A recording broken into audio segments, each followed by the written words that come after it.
Crimea का युद्ध जुलाई 1953 से सितंबर 1955 तक काला सागर के आसपास चला युद्ध था, जिसमें एक ओर फ्रांस, ब्रिटेन, तुर्की और सार्डिनिया तथा दूसरी ओर रूस की तरफ से लड़ा गया युद्ध था।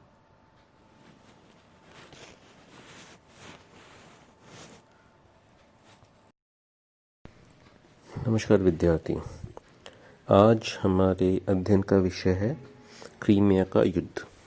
यह तृतीय वर्ष के द्वितीय पेपर का एक टॉपिक है।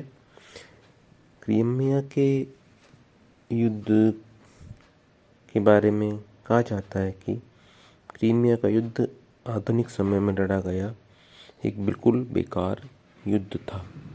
19वीं शताब्दी में क्रीमिया का युद्ध पूर्वी समस्या की दूसरी महत्वपूर्ण घटना थी। जैसा कि पहले हमने बताया कि यूनान की स्वतंत्रता इस घटनाक्रम की प्रथम कड़ी थी। यद्यपि इस युद्ध के कारणों के संदर्भ में इतिहासकारों में तरह तरह के विवाद हैं, लेकिन ऐसा लगता है कि जब नेपोलियन तृतीय, जो कि फ्रांस का शासक था, ने अपने स्वार्थों से प्रेरित होकर पूर्वी समस्या में गहरी रुचि लेना प्रारंभ किया, तो क्रीमिया का युद्ध जरूरी हो गया। युद्ध के अवसर, स्वरूप और मुद्दों के दृष्टिकोण से यह युद्ध बिल्कुल महत्वहीन और व्यर्थ का युद्ध था। फिर भी विभिन्न प्रतिद्वंदी शक्तियों के आपस में उलझने और पारस्परिक विरोधी स्वार्थों के कारण युद्ध होना जरूरी हो गया। झगड़े का मूल कारण था यरूशलेम धर्म स्थल, जो कि उस समय तुर्की के अधीन था। इस धर्म स्थल पर रोमन और ग्रीक सन्यासी रहते थे।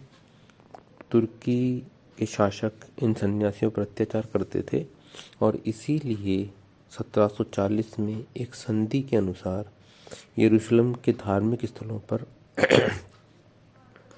फ्रांसीसी भिक्षुकों का अधिकार या फ्रांसीसी सन्यासियों का अधिकार मान लिया गया।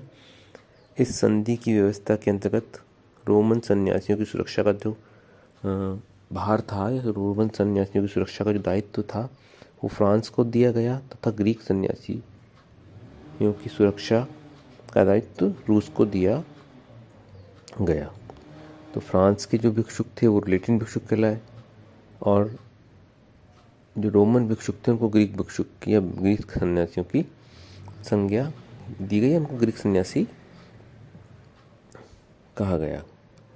और जैसे जैसे समय परिवर्तित होता गया, इन धर्म स्थलों के संरक्षण का दायित्व रोमन सन्यासियों के हाथ से निकलकर ग्रीक सन्यासियों के हाथों में आ गया और यहीं से झगड़ा शुरू हुआ।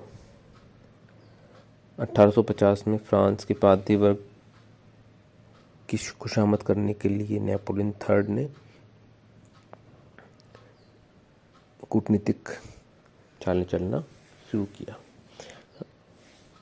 उधर रूस, पहले हम नेपोलियन की पूरी बात कर लें तो नेपोलियन तृतीय जानता था कि उसके प्रबल समर्थक रोमन कैथोलिक चर्च के लोग थे और इसलिए वो उनको हर तरह से खुश रखना चाहता था। और 1840 में, जैसा मैंने आपको पहले बताया, 1740 के समझौते हैं, जैसे मैंने आपको बताया कि रोमन पुजारियों को फ्रांस के संरक्षण में रखा गया था, लेकिन पिछले दशकों से यूनानी चर्च ने पादरियों ने रोमन पादरियों के हक छीन लिए और नेपोलियन तृतीय ने रोमन पादरियों का पक्ष लेते हुए उनके मामले में हस्तक्षेप करने का निश्चय किया। और इस निश्चय के पीछे एक छुपी हुई जो धारणा थी, छुपी हुई एक दबी हुई एक जो भावना थी, वो रूस फ्रांसीसी युद्ध में नेपोलियन बोनापार्ट को जो हार हुई थी उसका बदला लेना भी कहीं ना कहीं नेपोलियन तृतीय के दिमाग में या दिल में छिपा हुआ था। तो ऐसी स्थिति में जब नेपोलियन तृतीय ने रोमन पादरियों का पक्ष लेते हुए यरूशलेम में उनके अधिकारों को लौटाने की मांग की और तुर्की के सुल्तान पर दबाव डालने लगा कि इस संबंध में वो कार्रवाई करे। जब तुर्की के सुल्तान ने रोमन पादरियों को उनके अधिकारों को वापस दिलाने के लिए पहल की तो रूस ने विरोध किया या हस्तक्षेप किया, और रूस के हस्तक्षेप के कारण युद्ध छिड़ गया, क्योंकि रूस की मांग थी कि यूनानी पादरियों के अधिकारों में कोई कटौती ना हो और सुल्तान अपनी सारी ईसाई प्रजा का संरक्षक रूसी जार को ही मान ले। और इस बिंदु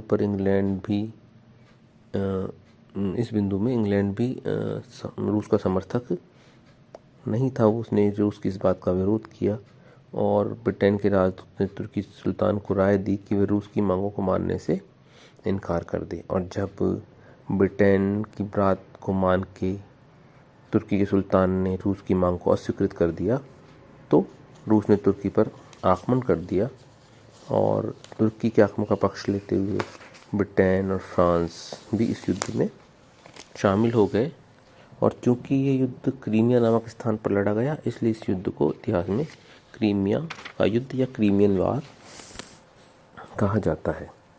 क्रीमिया के युद्ध के लिए रूस का दायित्व भी कम नहीं था, क्योंकि रूस हमेशा से तुर्की साम्राज्य का विघटन चाहता था और उसका एक बड़ा भाग उसको प्राप्त करने का इच्छुक था। यूनान की स्वतंत्रता के बाद भी वो इस बात को और आगे बढ़ाना चाहता था, लेकिन जब उसने देखा कि यूरोप की शक्तियाँ उसका प्रभाव या उसका विस्तार सहन नहीं करेंगी, तो उसने तुर्की साम्राज्य को नष्ट करने का प्रयास किया, ताकि यदि तुर्की साम्राज्य विभाजित हो जाए तो रूस को सबसे बड़ा भाग मिल सके। इस काम के लिए उसने निरंतर 1840 में 1844 में प्रयास किए और इंग्लैंड को लालच भी दिया कि वो इंग्लैंड का सुएज नहर पर और मिस्र पर अधिकार मान लेगा और कुस्तुनतनिया और बल्कान प्रायद्वीप यदि रूसी समर्थन में या रूसी संरक्षण में आ जाए तो। लेकिन इंग्लैंड जानता था कि रूस इससे शक्तिशाली हो जाएगा, अतः उसने रूस की इस मांगों का विरोध किया। और क्योंकि इंग्लैंड कभी भी नहीं सहन कर सकता था कि रूस का कुस्तुनतनिया पर अधिकार हो जाए या काला सागर के जलडमरू मध्य पर उसका अधिकार हो जाए और उसकी समुद्री शक्ति रूस की बढ़ जाए, क्योंकि इंग्लैंड का साम्राज्य केवल उसकी जल सेना या उसकी सामुद्रिक शक्ति पर निर्भर करता था। अतः इंग्लैंड कभी भी नहीं चाहता था कि यूरोप का कोई भी देश उसके जितना सामुद्रिक शक्ति में शक्तिशाली हो। अतः उसने रूस की इस बात का विरोध कर दिया या रूस के इस प्रस्ताव को समर्थन नहीं दिया। और यही कारण था कि जब रूस की इच्छा पूरी नहीं हुई तो वो तुर्की साम्राज्य के विघटन की तैयारी या विघटन के सारे प्रयास करने लगा। और क्रीमिया का युद्ध भी इसी दिशा में रूस का एक कदम था। तो जब रूस ने तुर्की पर आक्रमण किया तो उसके विरोध में, जैसा कि मैंने आपको पहले बताया, कि फ्रांस और जर्मनी तुर्की के पक्ष में आ गए और इस तरह से क्रीमिया का ये युद्ध शुरू हुआ। 1855 में इंग्लैंड और फ्रांस ने अपनी सेनाएं क्रीमिया की तरफ भेजी। इस युद्ध में सार्डिनिया की सेना भी अपनी छोटी सी टुकड़ी के साथ में रूस के विरुद्ध युद्ध करने के लिए आई, क्योंकि सार्डिनिया का प्रधानमंत्री कैबूर जो था वो इस युद्ध का फ़ायदा इटली के एकीकरण के लिए उठाना चाहता था। प्रशा भी इस युद्ध का फ़ायदा उठाना चाहता था, अतः वह इस युद्ध में तटस्थ रहा। ऑस्ट्रिया भी रूस की विवशता का फ़ायदा उठाना चाहता था, अतः वह उसने भी ऑस्ट्रिया भी इस युद्ध में तटस्थ रहा और रूस के साथ उसकी परंपरागत मैत्री को नज़रअंदाज करते हुए ऑस्ट्रिया ने 2 बार रूस को युद्ध की धमकी दी। और ये जो धमकी थी ये बाद में इटली के एकीकरण के समय और जर्मनी के एकीकरण के समय ऑस्ट्रिया पर बहुत भारी पड़ी। अगर हम क्रीमिया के युद्ध की बात करें तो ये युद्ध लगभग 2 वर्षों तक चला, जिसमें यूरोपीय राष्ट्रों की ब्रिटेन, फ्रांस, तुर्की आदि की बहुत सी धन संपत्ति समाप्त हुई। 5 लाख लोगों से अधिक लोगों की इस युद्ध में जान गई। तुर्की, ब्रिटेन, फ्रांस और सार्डिनिया की संयुक्त सेना भी रूस को परास्त नहीं कर पाई और अंत में ये देश रूस के साथ समझौते के इच्छुक हो गए।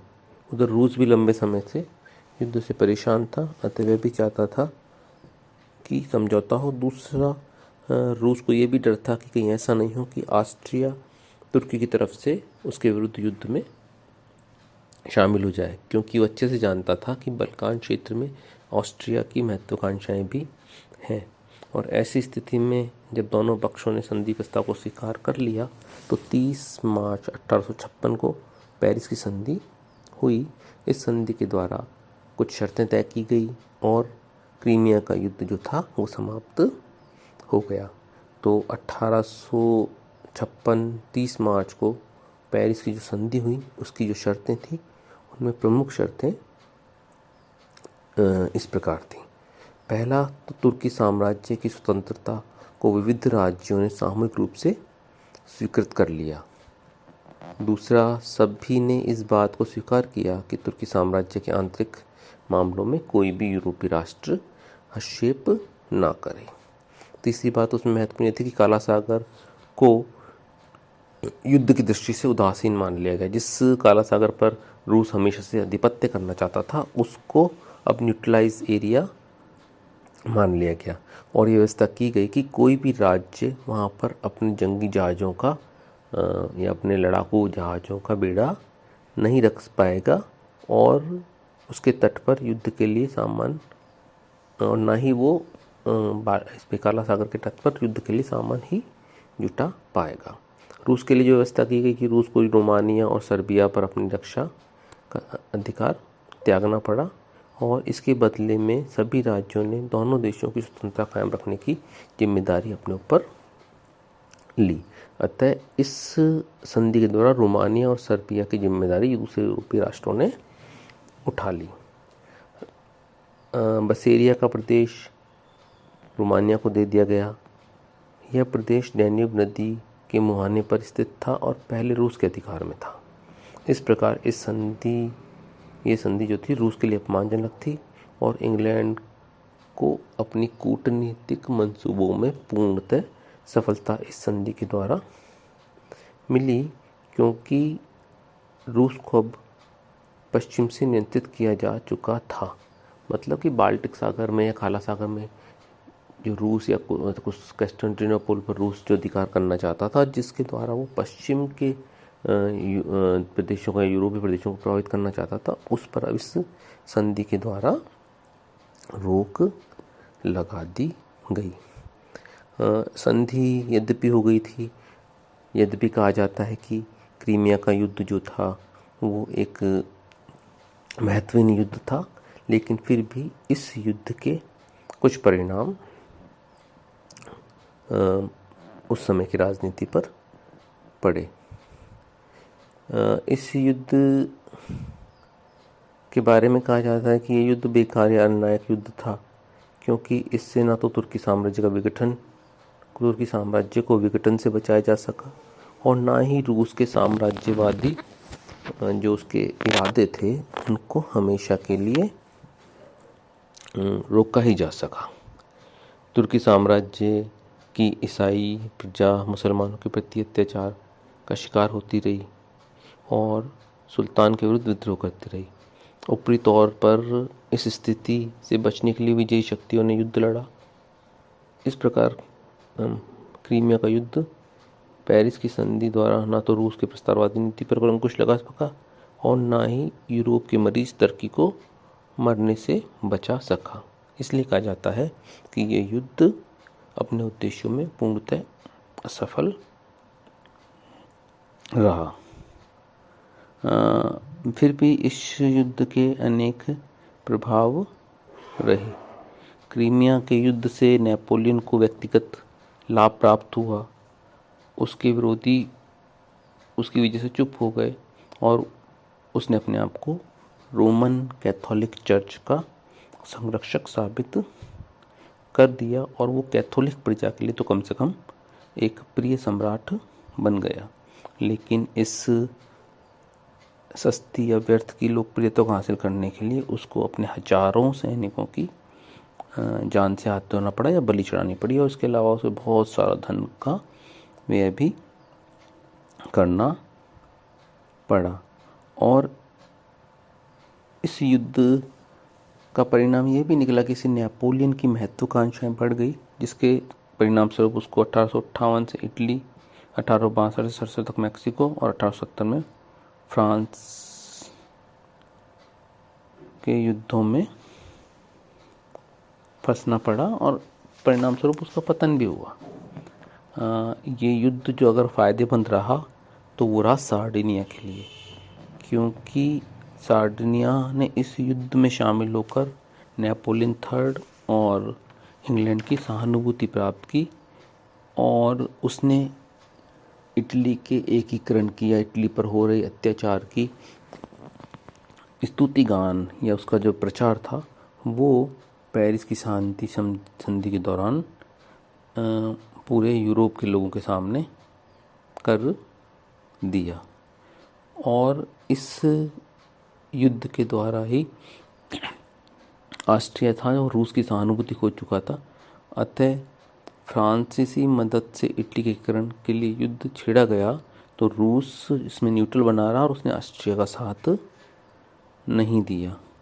इस युद्ध में ऑस्ट्रिया ने जो खोया, अर्थात ऑस्ट्रिया ने जो रूस का साथ खोया, उस साथ को प्रशा ने पकड़ लिया और प्रशा की वास्तविक तटस्थता को रूस ने दोस्ताना व्यवहार के रूप में लिया। और यही कारण था कि जब ऑस्ट्रिया प्रशा युद्ध हुआ उस समय रूस के जार का समर्थन जर्मनी के एकीकरण के प्रति हो गया। क्रीमिया के युद्ध के पश्चात इंग्लैंड के भारतीय साम्राज्य के प्रति रूस की जो डर था उस पर भी नियंत्रण लग गया। लेकिन बाद में इंग्लैंड ने स्वीकार कर लिया कि इतनी धन संपत्ति और 60,000 सैनिक खर्च करने के बाद भी भारतीय साम्राज्य के लिए रूस का खतरा बना हुआ ही रहा। रूस में भी इस युद्ध के बहुत सारे प्रभाव पड़े कि रूस के उदारवादी शासन की शुरुआत हुई। रूस में विद्रोह होने लगे और स्थिति की गंभीरता को समझते हुए जॉर्ज अलेक्जेंडर ने समय की कुछ नवीन मांगों को स्वीकार करना शुरू किया, जैसे कृषक दासों की उन्मुक्ति हुई, शासन व्यवस्था का आधुनिकीकरण हुआ, औद्योगिकरण हुआ और रूस को आधुनिक राज्य बनाए जाने का प्रयत्न किया जाने लगा। क्रीमिया के युद्ध का यदि हम दीर्घकालीन प्रभाव देखें तो उस युद्ध के कुछ बहुत अच्छे से प्रभाव भी रहे, जैसे युद्ध के लिए इस युद्ध के बाद रेड क्रॉस जैसी संस्थाओं का जन्म हुआ। युद्ध की जो विभीषिका थी या युद्ध का जो खतरनाकपन था या युद्ध की जो भयावहता थी, उसके लिए व्यक्तियों को मानवता के नाम पर ललकारा गया कि युद्ध, इस तरह के युद्ध अब नहीं हो। नाइटिंगेल, अगर आप नाइटिंगेल का अपना नाम सुना हो तो फ्लोरेंस नाइटिंगेल ने इसी युद्ध में घायल लोगों की सेवा की। ये पहला युद्ध था जिसमें महिलाओं ने युद्ध सैनिक नर्सों के रूप में अपना सेवाएं दी, अपना योगदान दिया। इस युद्ध के द्वारा ही तार और छापे खाने के महत्व को बढ़ावा मिला और ये पहला युद्ध था जिसका पूरा लेखा जोखा संवाददाताओं द्वारा अखबारों में प्रस्तुत किया गया। ये पहला युद्ध था जिसमें ब्रिटेन और फ्रांस एक साथ एक पक्ष के रूप में एक ओर से लड़े थे। तो इस प्रकार क्रीमिया के युद्ध के अनेक महत्वपूर्ण स्थायी परिणाम भी देखने को मिलते हैं। तो आज हमने क्रीमिया का युद्ध डिस्कस किया और इस युद्ध के बाद में अब हम सिलेबस के अन्य टॉपिक को आगे वाले अपने व्याख्यान में या लेक्चर्स में डिस्कस करेंगे। धन्यवाद।